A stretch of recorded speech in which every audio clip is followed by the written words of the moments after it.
The lunar surface stretched endlessly outside the reinforced windows of Research Station Gagarin.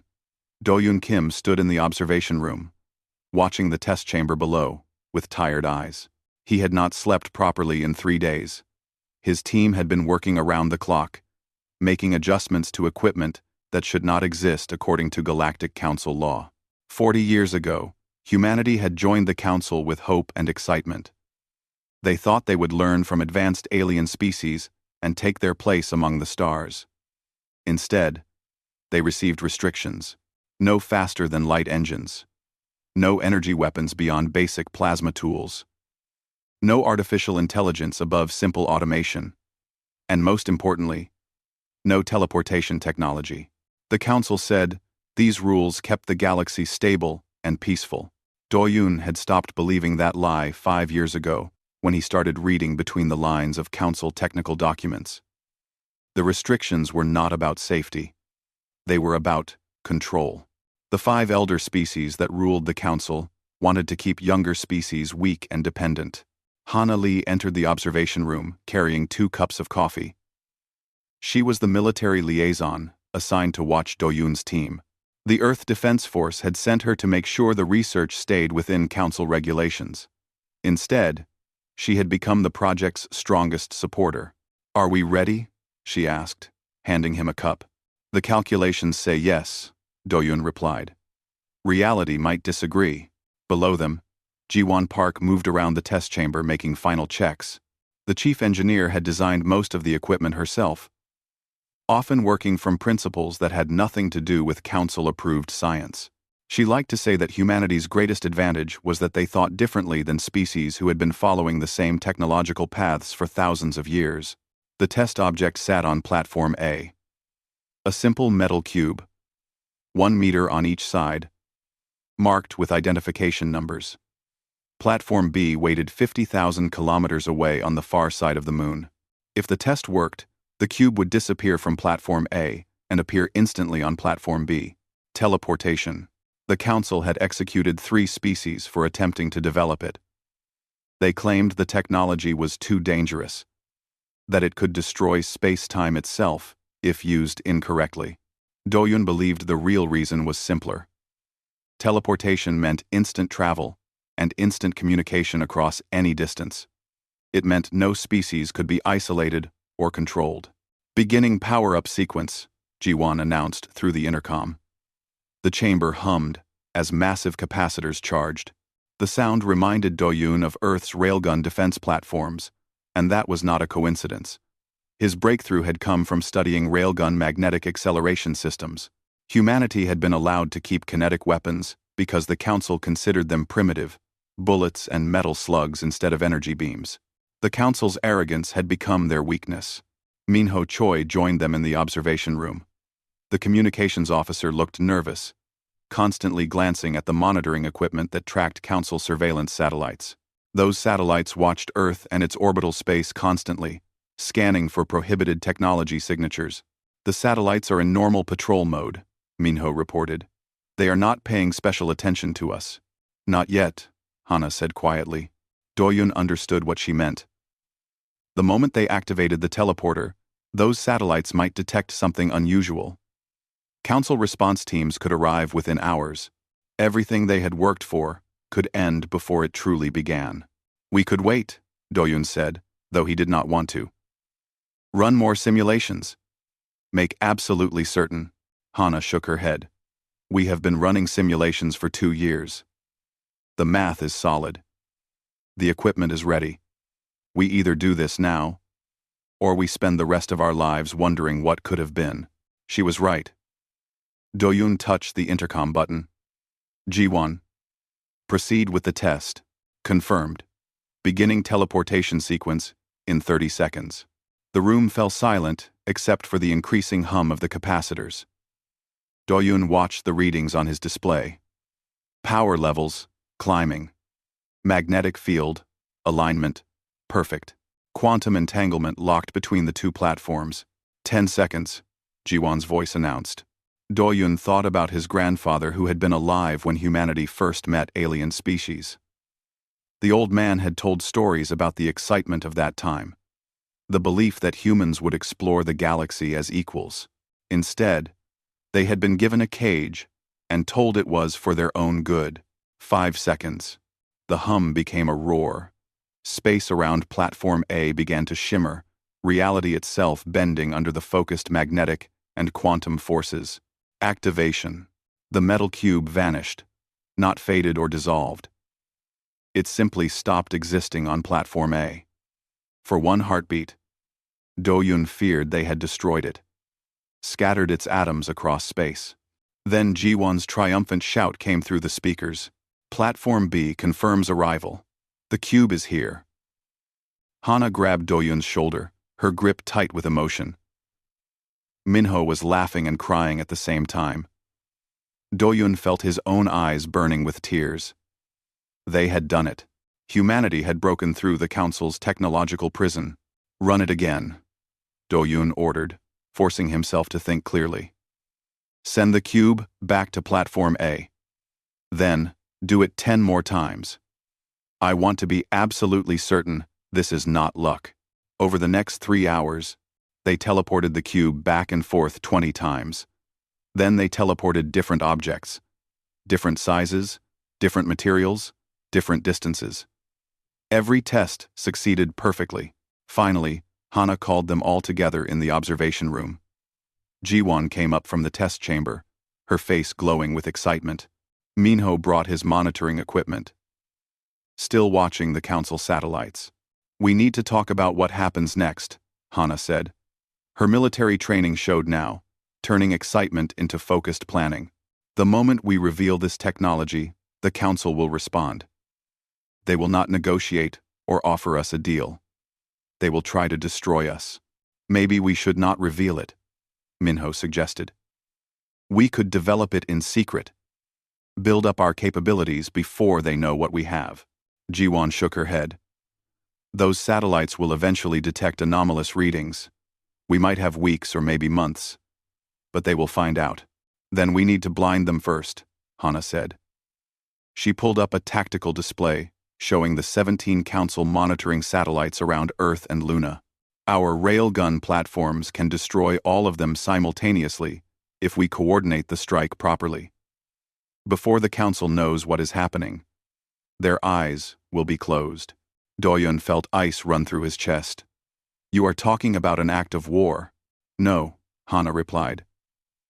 The Council declared war on humanity's potential 40 years ago when they put chains on us.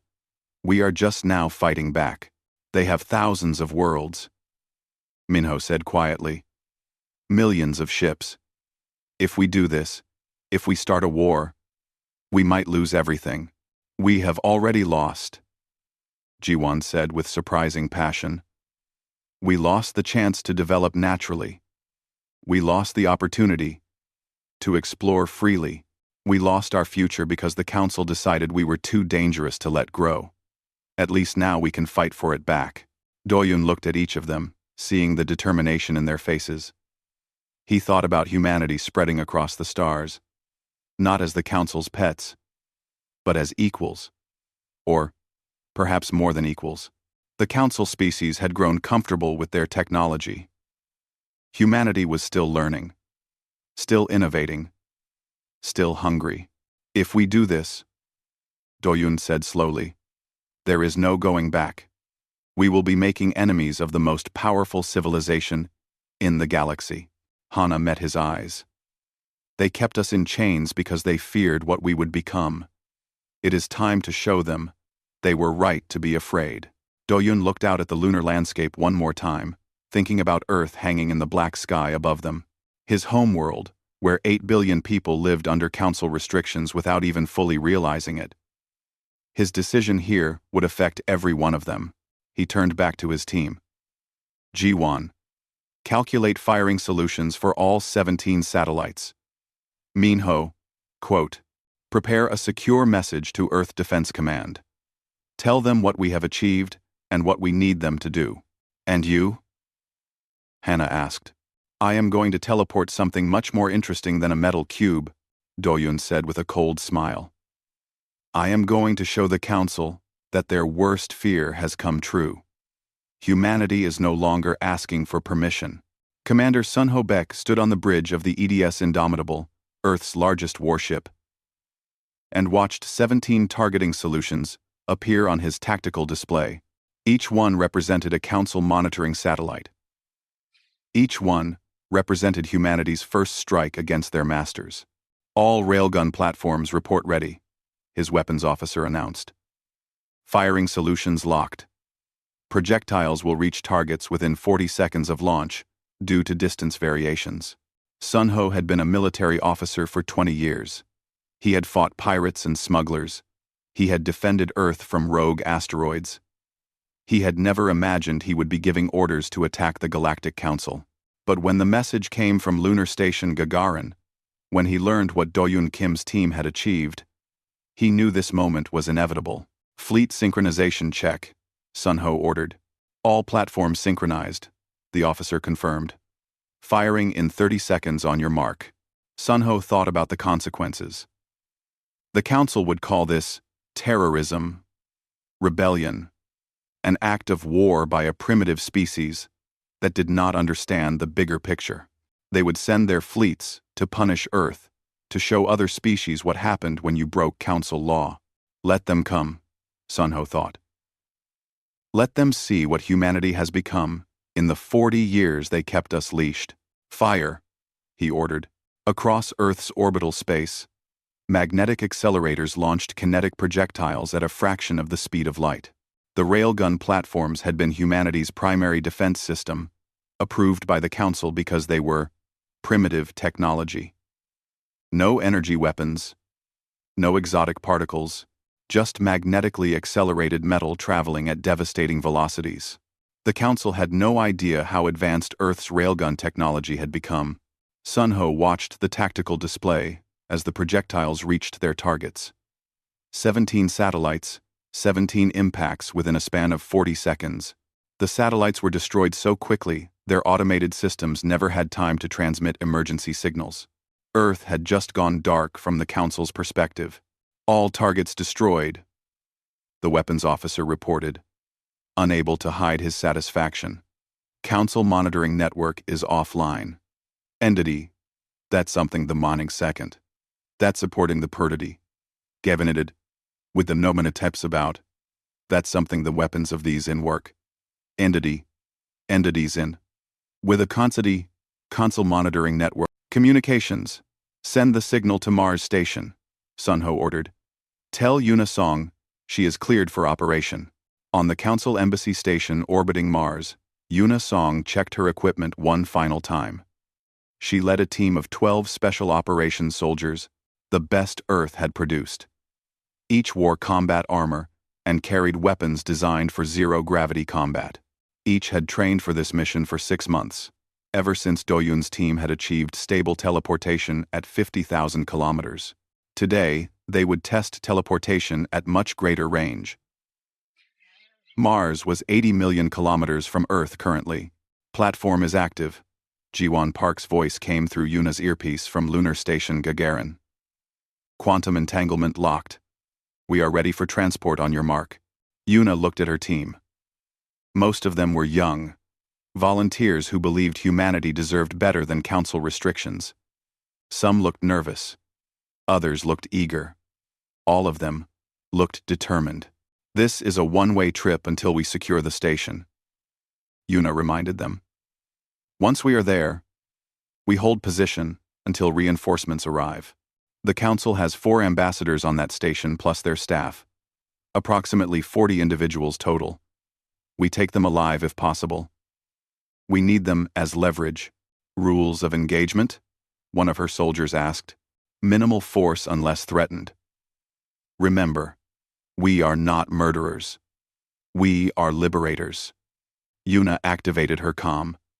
Jiwon, send us to Mars. The sensation was like nothing Yuna had trained for. Reality twisted. For one impossible moment, she existed in 2 places simultaneously. Then she stood in the Council Embassy Station's main corridor, her team materializing around her. Alarms immediately began shrieking. The station's sensors had detected their impossible arrival. Move, Yuna ordered. Her team spread through the station with practiced efficiency. The council staff were not warriors. Most were diplomats and administrators. Some tried to reach panic buttons. Others simply froze in shock, staring at the armed humans who had appeared from nowhere. Within 10 minutes, Yuna's team had secured the entire station. The 4 council ambassadors sat in the main conference room under guard. They represented 4 different species, each from worlds that were council members long before Earth had even developed spaceflight. Ambassador Talvik, the Vroxian representative, stared at Yuna with 3 of his eyes, while the 4th tracked her soldiers. "This is an act of war. Your species will be sterilized for this violation." "Your species said the same thing to the Kelthans 80 years ago," Yuna replied calmly. "And the Meridians before that, and 6 other species before them. You always threaten sterilization. You never explain why you get to decide which species can develop which technologies. You do not understand the dangers," Ambassador Heshra said. The Quilon diplomat's translator made her whistling speech into flat human words. "Teleportation technology can tear holes in space-time. We restrict it for everyone's safety." Yuna smiled without humor. "We have been teleporting objects for 6 months.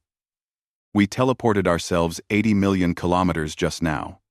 Space-time seems fine. Your lies are wearing thin." On Earth, in a secure government facility in Geneva, Taejin An watched the news feeds with growing horror.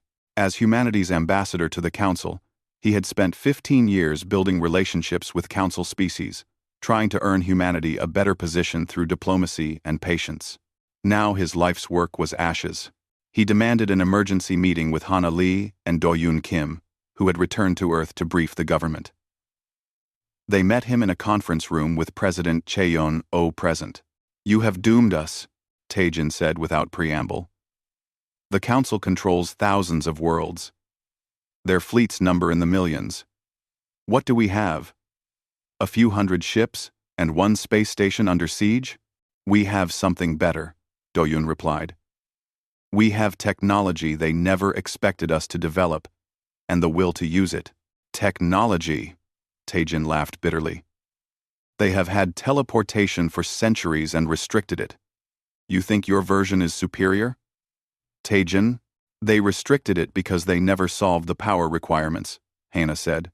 She pulled up technical displays. "Council teleportation requires massive energy inputs and dedicated facilities. They can move cargo between fixed stations but not much else. Our system is different. We combined railgun magnetic field manipulation with quantum entanglement. We can teleport anywhere we can establish quantum coordinates, and our power requirements are 10% of Council systems." Taejin stared at the data. Despite his anger, he could not ignore the implications. "You can teleport military assets anywhere?" "Anywhere in the solar system currently," Do-Yoon confirmed. "We are working on interstellar range." President Cheon-oh spoke for the first time. "Ambassador An, I understand your concerns. You have worked for peace. But the Council's peace was bought with our chains. They decided 40 years ago that humanity was too dangerous, too unpredictable, too innovative. They were right. We are dangerous to their control. They will send fleets," Taejin warned. "They will bombard Earth from orbit." "Let them send fleets," Hana said coldly. "We will show them what happens when they underestimate humanity." The Council received word of the satellite destruction and embassy capture 6 hours later, when a scheduled check-in from Mars station went unanswered. Investigation drones found the satellite debris. Attempts to contact the embassy failed. Supreme Chancellor Vothik of the Corvian species called an emergency session. The 5 elder species gathered in holographic conference, each representative's image projected across light years of space. "This is an unprecedented provocation," Vothik declared. "The humans have destroyed Council property and taken ambassadors hostage. They must be brought to heel immediately." "How did they even reach the Mars station?" Councilmember Prestic asked. "Humans do not have faster-than-light travel." "Unknown," Vothik admitted. "But regardless of method, the response must be overwhelming.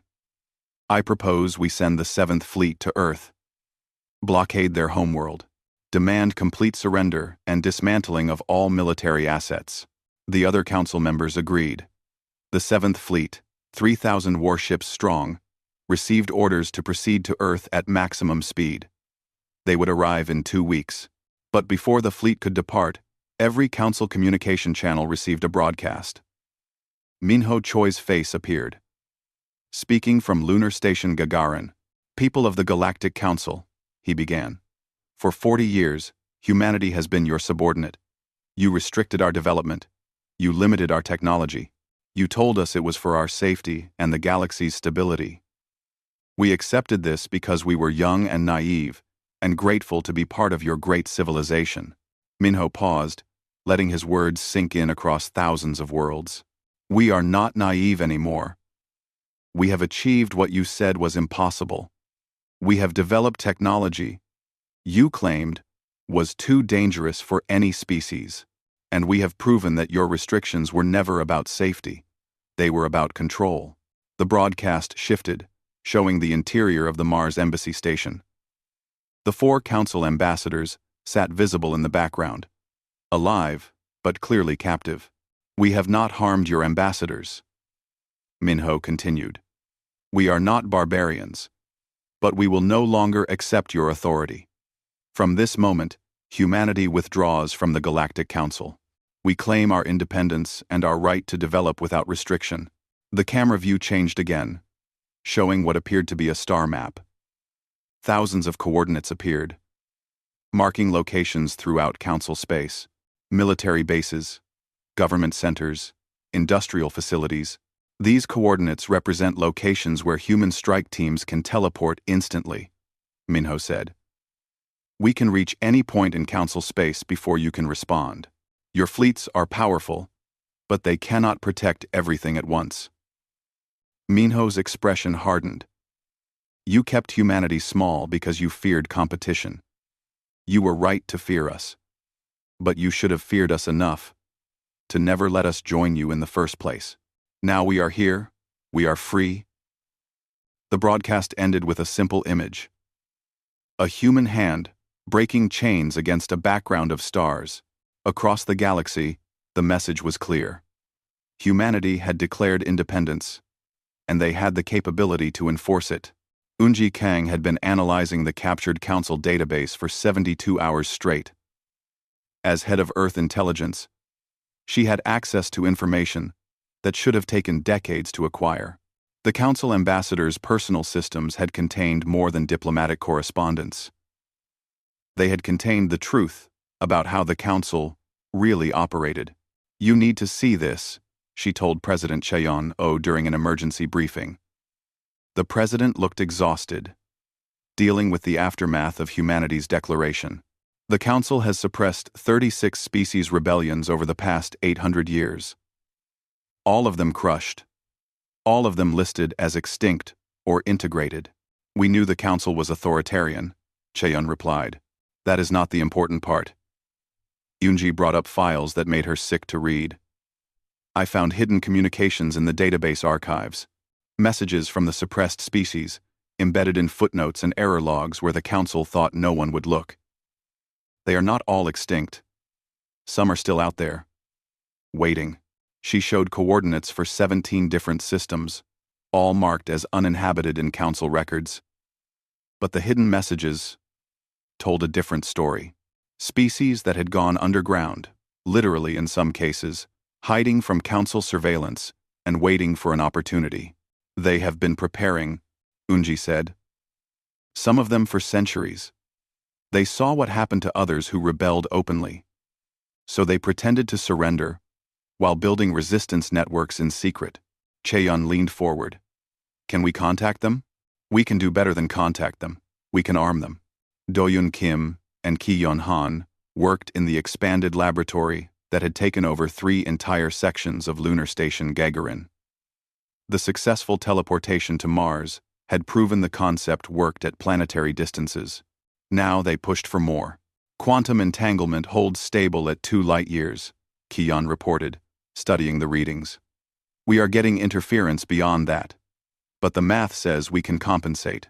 Doyun manipulated the equations floating in holographic display before him. If we boost the magnetic containment field and use multiple entangled particles in a mesh pattern instead of single pairs, we might reach 5 light-years. Maybe 10. That is not faster than light travel, Kion pointed out. No, but it is something the Council does not have. Combined with real-time quantum communication, we can deploy assets instantly across multiple systems. We do not need to travel between stars. We just need to arrive there. They worked through the night, running simulations and refining their designs. By morning, they had achieved stable teleportation across 5 light-years in testing. It was not much compared to the galaxy's vast distances, but it was enough. Hana Lee presented the new capabilities to Fleet Admiral Seojin Ryu and the military command staff. We can now strike targets up to 5 light-years away. That gives us access to 12 systems that are home to suppressed species. Strike targets? Sojin asked carefully. Or deliver supplies? Both, Hana confirmed. Yuna Song's teams are ready to teleport to these locations with weapons, manufacturing equipment, and technical data.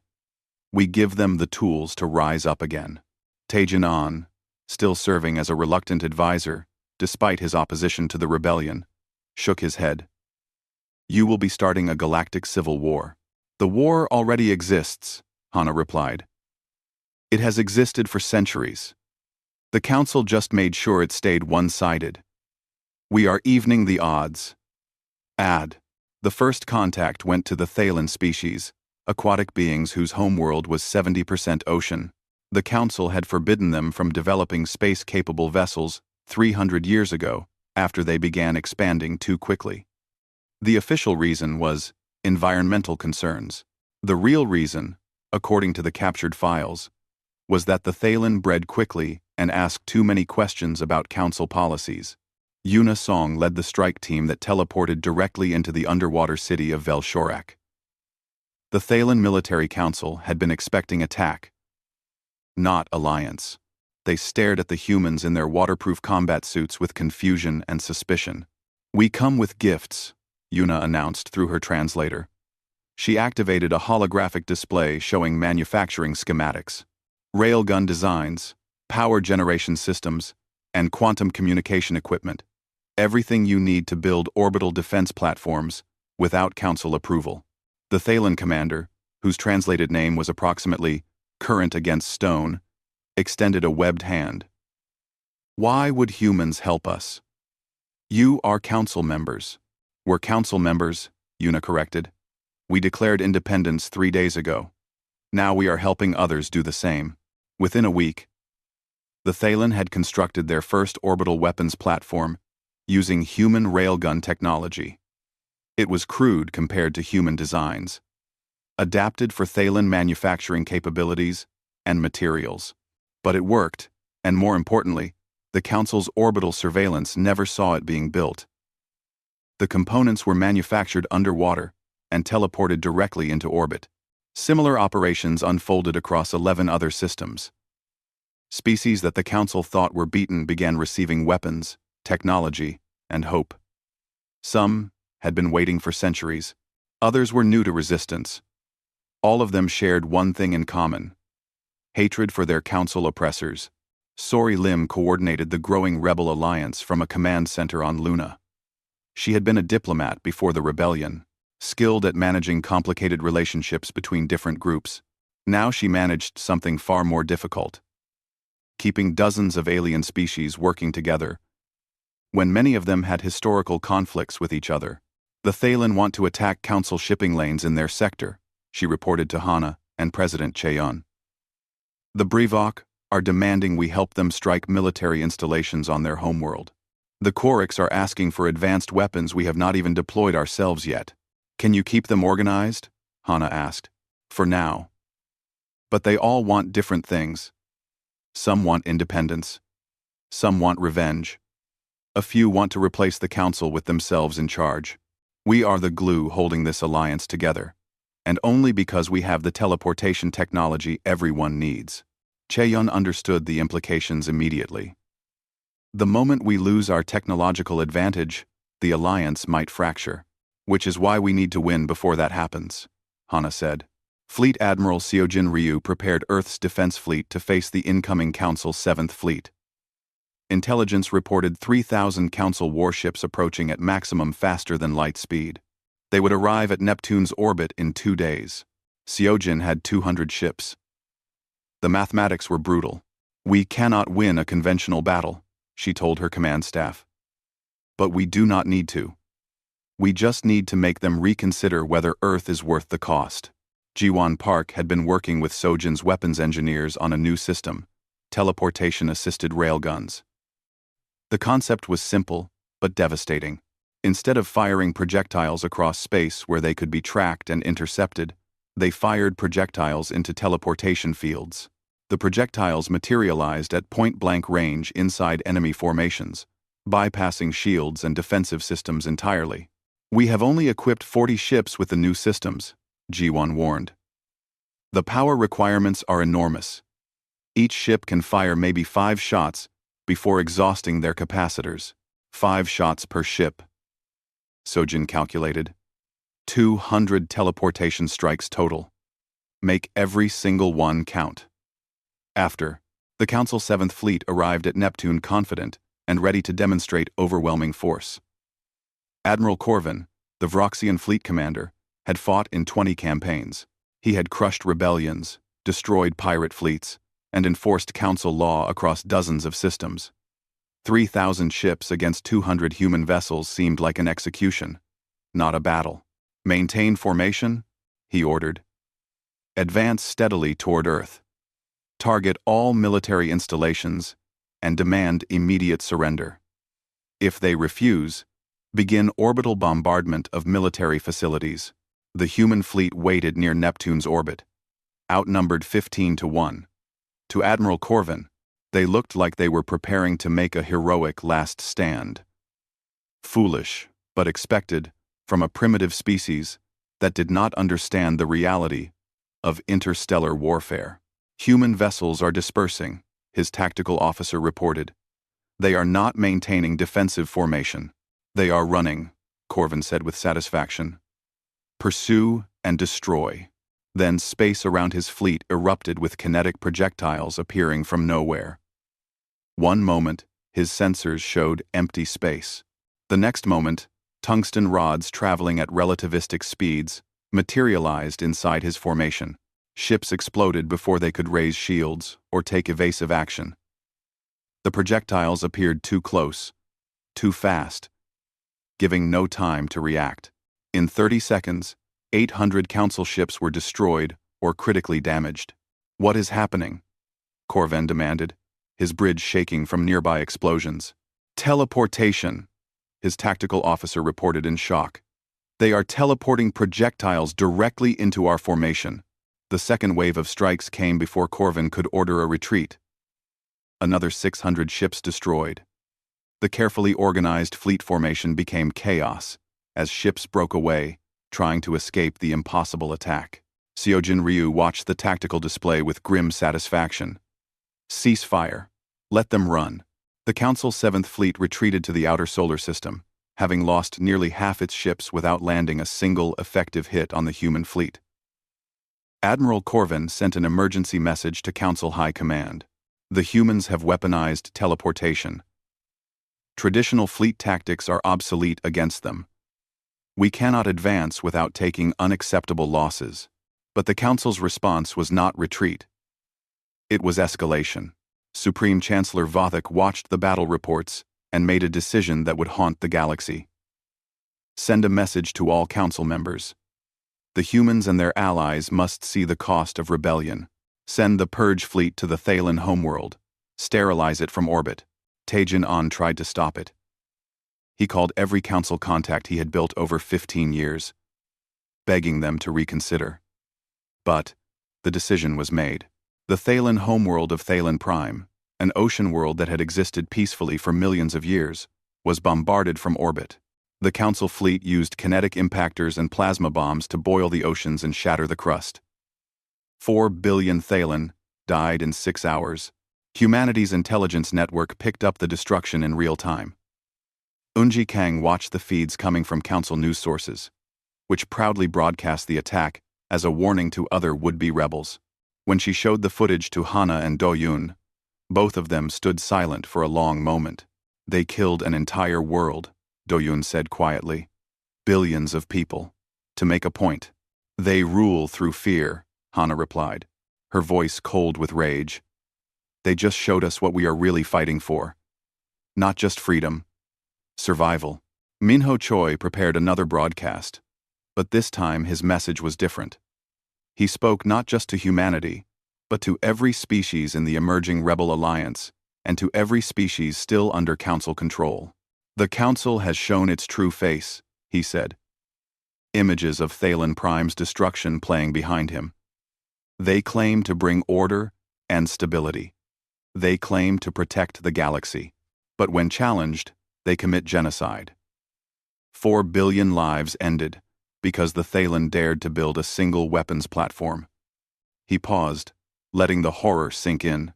This is what the Council calls justice. This is what they call necessary action. And this is what awaits every species that questions their authority. Minho's expression hardened into something fierce. But here is what the Council does not understand. Every species they terrorize becomes another species, with nothing to lose. Every world they threaten becomes another world, ready to fight. They think fear will keep us in line. Instead, they have shown us that submission and resistance lead to the same end. We might as well die free. Number 4. The message spread across the galaxy. And everywhere it went, more species began to rise. The rebellion spread like fire through dry grass. Within 1 month of the Thalen genocide, 17 species had openly declared independence from the Council. Some were species that Unji Kang's intelligence had identified as secretly maintaining resistance networks. Others were complete surprises. Species that seemed content under Council rule until they saw an opportunity. Hyunwoo Nam studied each species carefully. As Earth's chief xenoanthropologist, he understood that aliens were not just humans with different faces. Each species had different psychologies, different social structures, different values. What motivated one species to rebel might mean nothing to another. The Bravok are fighting for territorial expansion, he explained during a strategic briefing. They were restricted to their home system 2 centuries ago, after the Council decided they were too aggressive. The Quarks want technological freedom. They are inventors, and the Council's restrictions frustrated them. The Nereth are fighting for religious reasons. The Council banned their faith practices. Different motivations but same enemy, Sori Lim observed. She had been managing the increasingly complex rebel alliance, trying to keep dozens of species cooperating. Can we use that? We have to, Hyunwoo replied, because the moment the Council falls, these species might turn on each other, or on us.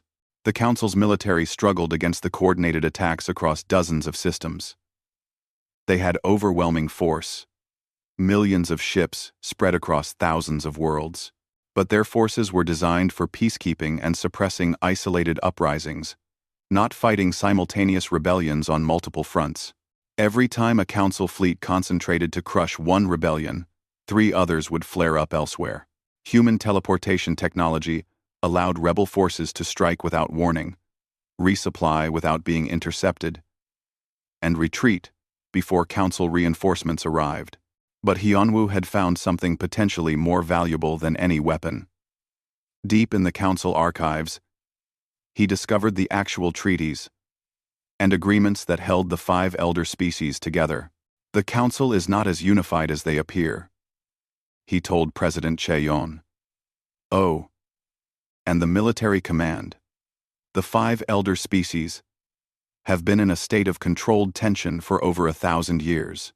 They maintain unity through complex treaties, mutual blackmail, and protocols for assured destruction if any one species tries to dominate the others. He displayed documents that told a darker story of Council history, secret wars, hidden conflicts, near genocides that were covered up or reframed as natural disasters. If we can break that unity, Hyunwoo continued, the council collapses, and we do not need to destroy them. We just need to make them stop trusting each other. Jiho Kwon commanded the most dangerous mission Earth had attempted since the rebellion began. His special operations team was tasked with infiltrating the council archives on their capital world of Centrum Prime, the most heavily defended location in known space. "This is insane," one of his team members muttered as they reviewed the mission parameters. "Even with teleportation, we will be materializing inside a facility with the most advanced security systems in the galaxy. Which is why we are not going in as soldiers," Jiho replied. "We are going in as ghosts." The operation used a new teleportation technique that Do-yoon Kim's team had developed. Instead of materializing fully, they would exist in a quantum uncertain state for several seconds before solidifying. To security sensors, they would appear as glitches or sensor errors rather than actual intrusions. The team teleported directly into the main archive vault, bypassing every physical security measure. They had 90 seconds before the quantum uncertainty collapsed, and they became solid enough to trigger alarms. Jiho uploaded a data extraction virus that Eunji Kang had designed specifically for council systems. It copied everything about interspecies treaties, secret agreements, and historical blackmail files. The kind of information the council would never want anyone to see, let alone broadcast across the galaxy. 60 seconds, his communications officer warned. The virus worked faster than expected, copying terabytes of data through the quantum link back to Earth. Jiho watched the countdown. Earth 1. Knowing that if they were discovered, there would be no escape. The council would make an example of them. Download complete. 5 seconds to solidification. Teleport now, Jiho ordered. They materialized back on Luna just as alarms began screaming across Centrum Prime. The council knew they had been infiltrated, but by the time they understood what was taken, it was too late. Minho Choi prepared the most damaging broadcast humanity had ever made. The stolen data filled hundreds of files, each one containing secrets that the council had kept hidden for centuries. He chose the most explosive revelations carefully. "People of the galaxy," he began, "the council tells you they maintain order and peace. They tell you their restrictions, protect everyone. Today, we show you the truth." The first revelation was about the Vrith-Nulari War, a conflict 300 years ago that had killed billions on both sides. Two of the council's elder species, locked in devastating combat, until they both agreed to council mediation. Council records show this war was not natural, Minho revealed. The council's predecessor organization deliberately caused border incidents that escalated tensions. They manipulated both species into conflict, then offered themselves as neutral mediators. The war made both species dependent on council protection. He showed the actual communications, the orders to create incidents, the calculated escalation plan. The Vrith and Nulari had been played against each other. The second revelation was even worse. Over the past 1,000 years, the council had deliberately sabotaged the development of at least 40 species, introducing diseases that seemed natural but were actually bioweapons, causing industrial accidents that set civilizations back decades, creating food shortages through manipulated climate patterns. Every time a species became too advanced, too independent, too questioning, Minho said, the council would arrange a crisis. Then they would arrive as saviors, offering aid in exchange for accepting restrictions and oversight. The broadcasts continued for hours, revelation after revelation. By the end, the council's carefully maintained image of benevolent leadership was shattered. On the Vrith homeworld, the Planetary Council convened in emergency session. The revelation about their war with the Nulari had sparked outrage. 300 years of hatred, of remembering the billions who died, and now they learned it was manufactured. "The council manipulated us," Chancellor Vrectus declared. "They used our people as pawns in their power games. I call for immediate withdrawal from the council and an alliance with the rebels." Similar scenes played out on the Nulari homeworld. Two species that had been bitter enemies discovered they were both victims of the same manipulation. Within days, they opened direct communication for the first time in 3 centuries. Supreme Chancellor Vothik of the Corvian species watched his carefully constructed order falling apart. The other elder species were turning on each other, each accusing the others of being responsible for the secret manipulations. Some of the accusations were true. Many were not. But it did not matter. Trust, once broken, could not be easily restored. "We must make an example," he told the council. "A show of force so overwhelming that all rebellion stops immediately. I propose activating the Terminus Protocol." The other council elders hesitated. The Terminus Protocol had never been used in recorded history. It called for assembling the largest fleet possible and destroying not just a rebellious species' military, but their entire homeworld. Complete extinction. The target should be obvious, Vothik continued. Earth. We destroy the human homeworld, and the rebellion collapses without its leaders. Some council members agreed. Others argued it would only make the rebellion worse. The debate raged for 3 days. Finally, they voted. 4 elder species supported the Terminus Protocol. 1 opposed it. 50,000 council warships began moving toward Earth. Every available vessel pulled from dozens of sectors. It would take them 2 weeks to assemble and travel. But once they arrived, Earth would face extinction. Unji Kang brought the intelligence to an emergency meeting. They are coming with everything. This is not about suppressing rebellion anymore. They want to erase us completely. 1. Offer Mautar. 1. How long do we have? President Cheon asked. 2 weeks. Maybe less if they push their faster-than-light engines. Fleet Admiral Seojin Ryu studied the tactical projections. We can field 8,000 ships including allied species. Against 50,000. Those are not odds. That is an execution. Then we change the game, Hana said. She turned to Do-Yoon Kim. You told me you were working on something new. Energy teleportation. Can it work? Do-Yoon looked uncomfortable. The theory is sound. We can create a quantum tunnel and push massive amounts of energy through it. But we have only run small-scale tests. Nothing like what you are suggesting. How much energy are we talking about? Cheon asked. Equivalent to a star's output, Wu Jinjiang replied. He had been working with Do-Yoon on the project. For approximately 5 seconds, we could teleport that energy directly into an enemy fleet's formation. And the downside? It will burn out our entire quantum entanglement network, Do-Yoon said. Every piece of teleportation equipment we have built. We would lose the ability to teleport anything for months. Maybe years. While we rebuild. So one shot, Seojin summarized. One massive strike that uses up our greatest advantage. Against 50,000 ships, Hana added. The room fell silent as everyone considered the implications. Use the weapon and they might destroy the council fleet. But they would also lose the teleportation capability that had made humanity's rebellion possible.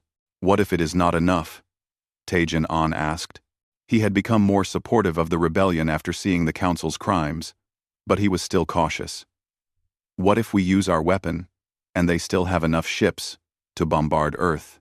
Then we die, Hana said simply. But at least we die as free humans who fought back, not as pets who accepted their chains. President Chae-Yun-Oh looked at each person in the room.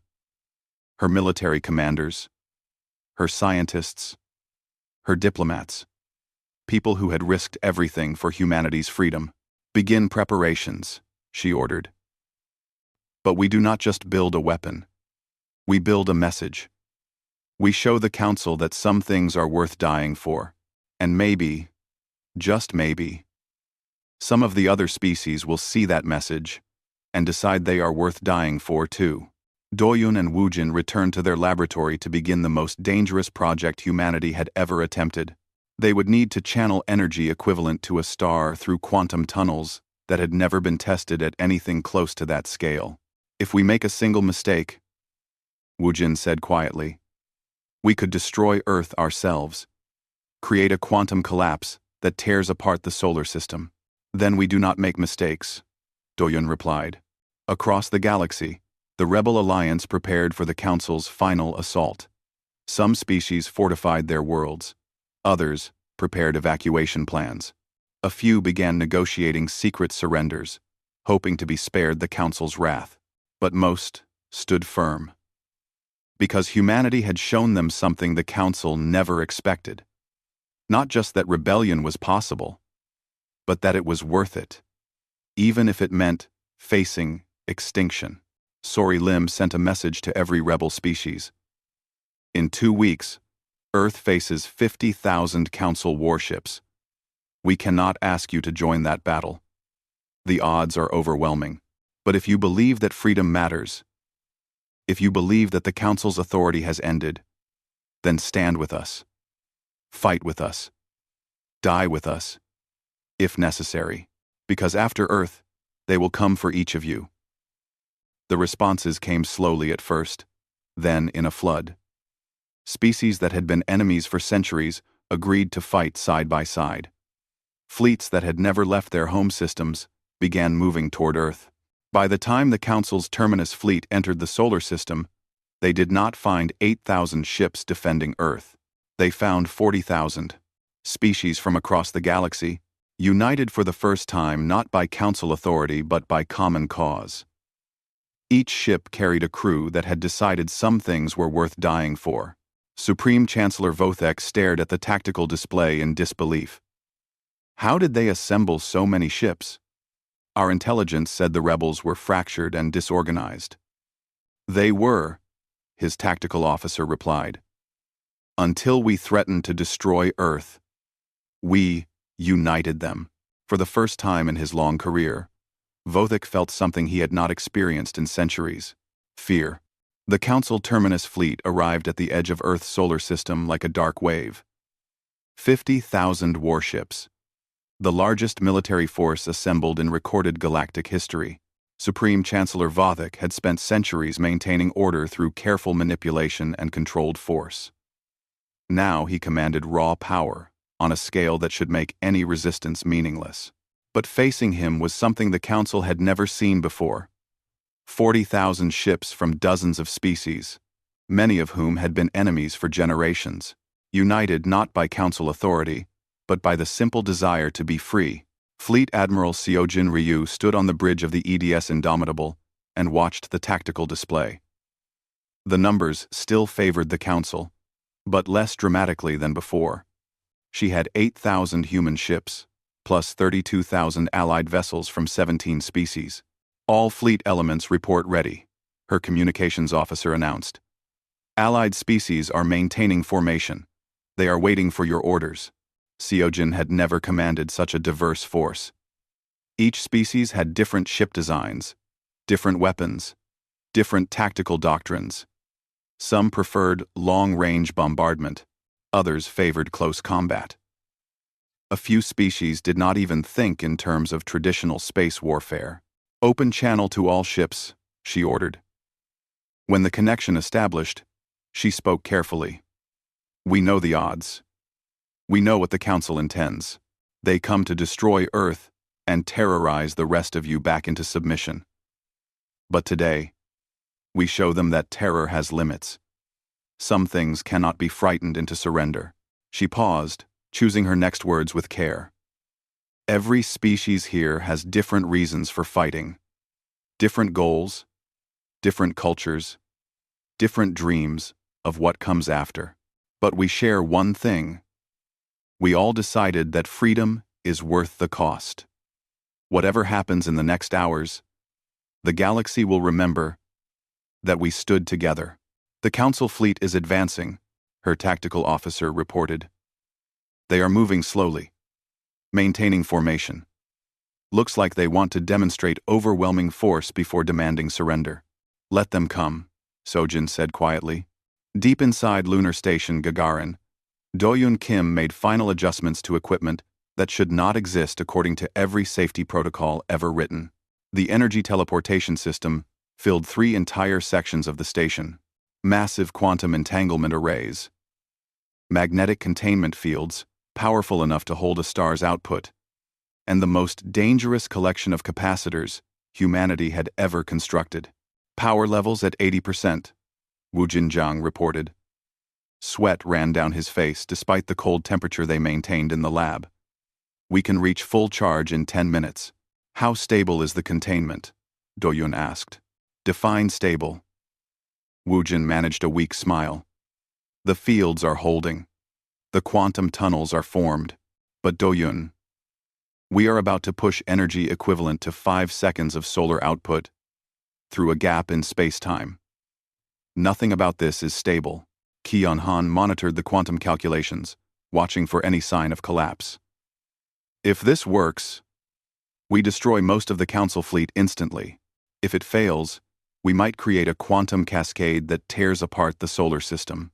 Then it has to work, Doyun said simply. Because if we fail here, there is no second chance. Hana Li was not on Luna or aboard any ship. She had taken Yuna Song and a small strike team on one final mission. While the fleets faced each other, they had teleported directly to Centrum Prime, the Council's capital world. This is insane, one of her team members whispered, as they materialized in the shadows of the Council's government complex. We are on the most defended world in the galaxy during their largest military operation, which is why they will not expect us, Hana replied. She checked her equipment one last time. We are not here to fight. We are here to make a point. They moved through the capital using intelligence provided by species that had worked there before joining the rebellion. The Council's attention was focused on the fleet at Earth. Their homeworld security was present but not at maximum alert. Yuna led them to the Hall of Unity, the symbolic center of Council government, where the 5 elder species had first formed their alliance over 1,000 years ago.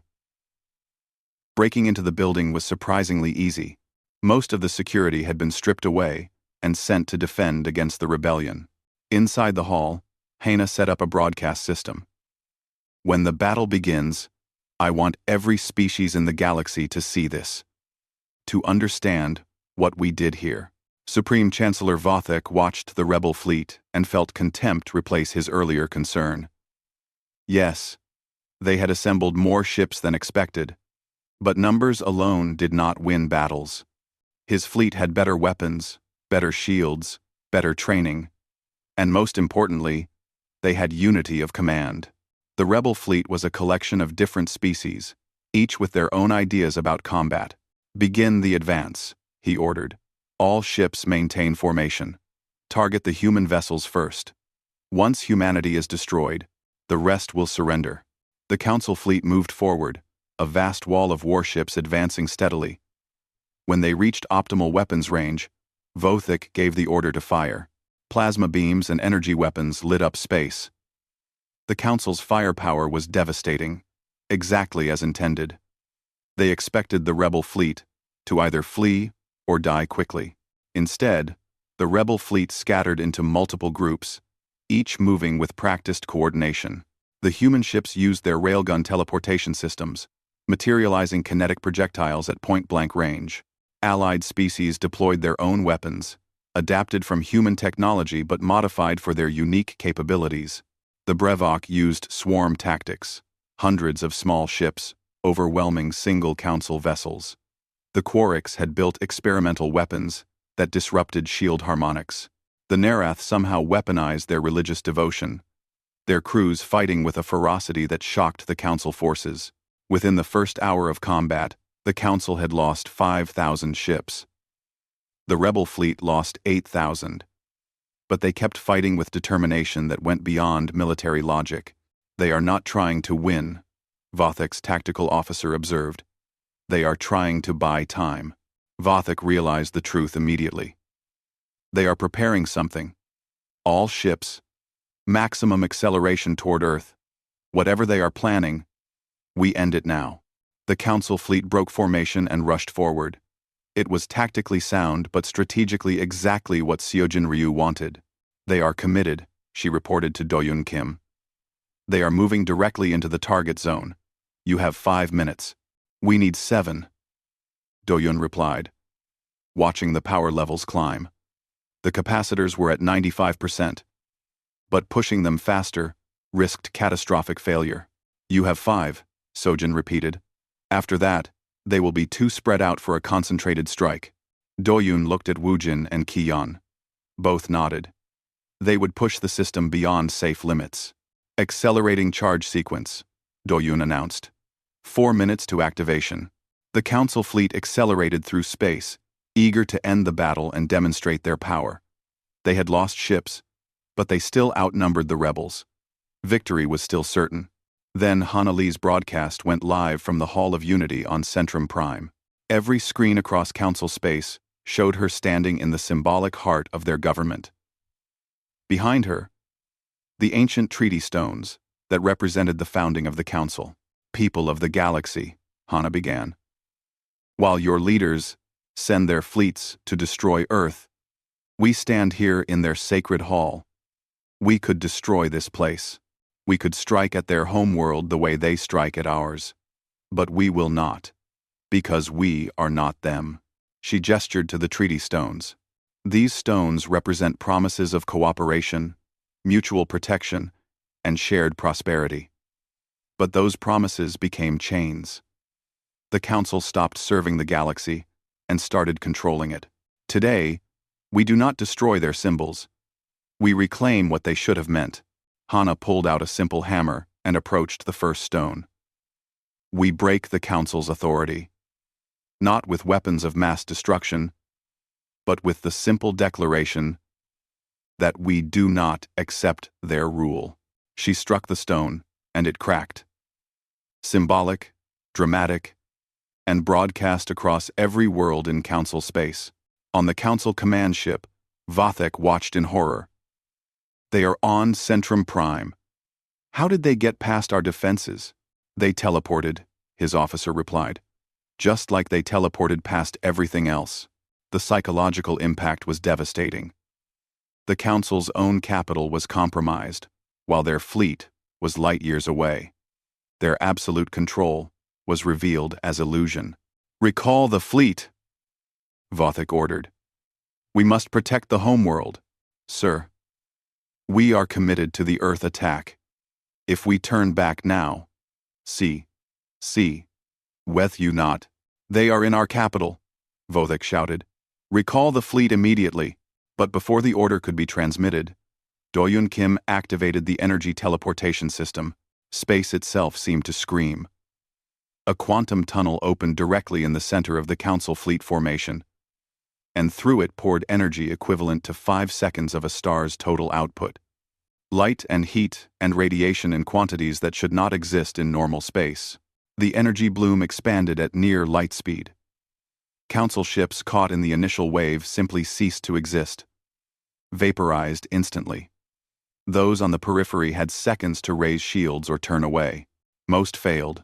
In 15 seconds, 30,000 Council warships were destroyed. The survivors scattered in chaos. All formation and coordination lost. On lunar station Gagarin, every piece of teleportation equipment overloaded simultaneously. The quantum entanglement network that humanity had built burned out in cascading failures. Alarms screamed as systems failed across the facility. "Evacuation," Doyun ordered, helping Woojin and Kiyon toward the escape pods. The station shook as containment fields collapsed, but the weapon had worked. The Council fleet was broken. Fleet Admiral Sojin Ryu watched the tactical display and could hardly believe what she saw. The vast Council armada, the supposedly invincible force, was in full retreat. Thousands of ships fled toward the outer system, trying to escape whatever had just destroyed their fleet. "All ships, pursue but do not destroy unnecessarily," she ordered. "Let them run. Let them tell others what happened here." The Battle of Earth was over. The Council had brought their greatest force and been defeated not by superior numbers or better weapons, but by a species that refused to accept limitations. President Cheon-o broadcast from Earth to the entire galaxy. "The Council Terminus fleet came to destroy us. They failed. But this victory is not ours alone. Every species that stood with us, every ship that fought beside us, Every person who decided freedom was worth the risk, this is your victory. She paused, letting the message reach across light years. The Galactic Council's authority is ended, not because we destroyed it, but because we stopped recognizing it. From this moment forward, we propose a new way. Not a council of elder species ruling everyone else. Not restrictions based on who is older or stronger. Instead, a voluntary federation based on mutual respect and open cooperation. The proposal was simple. Any species could join. Any species could leave. Technology would be shared freely. Disputes would be mediated by chosen representatives, not imposed by ancient authorities. Member species would pledge mutual defense but maintain independence. We call it the Voluntary Federation, Keyon continued. And we invite every species to join us in building something better than what the Council offered. Not perfect, not without problems, but free. The response was not immediate. Many species hesitated, uncertain about abandoning the only galactic order they had known. But slowly, carefully, the old council structure began to fracture. The Vreeth and Nulari species were the first to join the Federation, united by their shared betrayal by the Council. Within a month, 50 species had joined. Within a year, 200. Some Council loyalists remained, mostly elder species that had benefited from the old system. They formed their own alliance, trying to maintain what authority they could, but without the unified front and enforced restrictions, they were just a few species among many. The galaxy became messier, more chaotic, more unpredictable. There were conflicts and disputes and problems that the old council would have suppressed, but there was also innovation and growth and freedom that had been impossible before. 5 years after the Battle of Earth, Captain Isul Moon commanded the FSS Discovery, humanity's first deep space exploration vessel. Her crew was half human and half representatives from a dozen other species. They were pushing into regions of space that the Council had declared forbidden, areas where they claimed dangerous or extinct species lived. "We are receiving a signal," her communications officer reported. "Origin: unknown. It is not Council standard format. Put it through," Isul ordered. The message was simple but profound. "We have been waiting. Welcome to the real galaxy." Isul felt excitement and fear in equal measure. The Council had kept species confined to known space for thousands of years, claiming they were protecting everyone from dangers beyond. Now humanity and their allies would discover what actually existed out there. "Plot a course toward the signal," she ordered, "and charge the railguns. Whatever we find, we meet it on our terms." On Earth, Do-Yoon Kim worked with scientists from a dozen species, rebuilding the teleportation network and pushing the technology further. They were close to true faster-than-light travel now, combining human innovation with insights from species that thought about physics in completely different ways. Hana Lee had retired from military service, but remained active as a strategic advisor. She watched the news feeds, showing conflicts and cooperation across the Federation with equal interest. The galaxy was not peaceful, but it was alive in ways it had not been for centuries. "Do you think we did the right thing?" a reporter asked her during an interview. "Some species say we caused chaos, that the Council's order was better than what we have now." "The Council's order was stagnation," Hana replied. "Yes, we have chaos now. We have conflicts and problems and species that make bad decisions, but they are our decisions, our mistakes, our future, not something imposed by ancient species that forgot how to grow." "Grow," she smiled slightly. "Besides, chaos is where evolution happens.